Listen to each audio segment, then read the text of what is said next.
Hi guys, welcome back to my channel Puteri Riana Raihana dan Puteri Raifelina. so sekarang kita orang nak unboxing ni. Ni saya beli dekat Mr. DIY. Mr. DIY. Saya tak tunjuklah video yang nak beli ni sebab korang sebab rahsia. Okay. So jom kita teruskan buka. Pertama yang kecil dulu. Yang ni dia ada butterfly guys, cantik. Okey. Dia kristal-kristal macam tu. Tapi saya tak tahu ni untuk apa. So cara nak buka dia macam ni guys. Pak, dia pusing. Lepas tu ni kan ada warna merah. Kejap ya. Ni kan ada warna merah, korang kena buka. Ni gel pen Saya pilih yang gel pen. Okey, lepas tu ni warna biru guys. Warna biru. Okey, yang saya pula ni capybara. Saya beli yang capybara. Dia ada banyak warna. So kalau nak buka dia macam ni. Ni tekan, tapi susah sangat nak bagi dia. Sini. Dia kena kena Tidak. Lepas tu kalau nak tutup balik, dia tolak. Dia tolak kepala kapibara. Okey. Lepas tu kita orang nak unboxing ni pula. buku. Okey. Kita tanpa guna tu lah. Saya buka ya. Saya ada plastik yang Okey, dah ada gunting. Saya dah buka lah. Cantik kan? Ni dalam dia macam ni. Wih, busuk gila. Tapi dia Busuk. So saya nak tampal stiker. ha elah. Susah banget. Okey. Lepas tu Sebab saya punya buku kosong, tak ada apa-apa. ya itulah. Lepas tu kau kena beli yang cute. Aku dah boleh buka dah ni. Dah start boleh buka. Okey, sekarang saya nak buka stiker-stiker ni sebab saya Guys, saya dulu.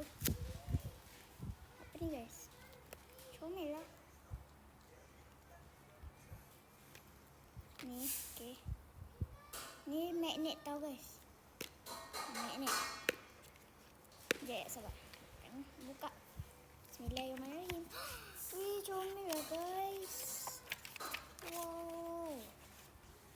Tengok tu.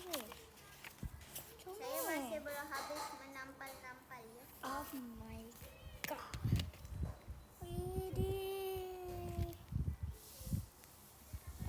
Okey, jom kita buka muka surat Nak satu. buat dulu ya. Sebab Kita buka. saya masih nak tampal-tampal. Ni muka surat satu. So saya akan buat ni muka surat satu ni muka surat dua. Sekejap. Oh, dia ada macam ni sekali guys. Ni. Oma. Bestnya ya Allah. Alhamdulillah. Ni tau. dapat free je Bukan beli ya. Ni dapat free. Kita buka. Okay, ni dah ada. Kita try kita tulis. Sekejap. Apa ya? Wow. Dia macam journal lah guys. Okey, kat sini. Ya. Belakang. Habiskan semua Oh, jangan. Kat belakang apa je? Dua je lagi belakang. Tiga. Satu. Dua. Sekejap sebentar. Monday.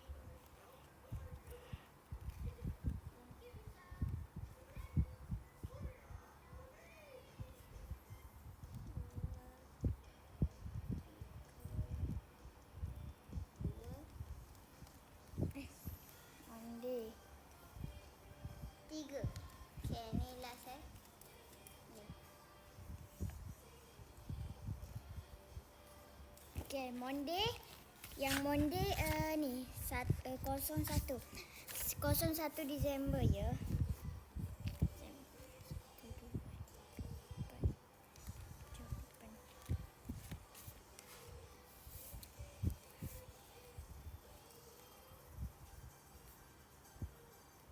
Okey, siap.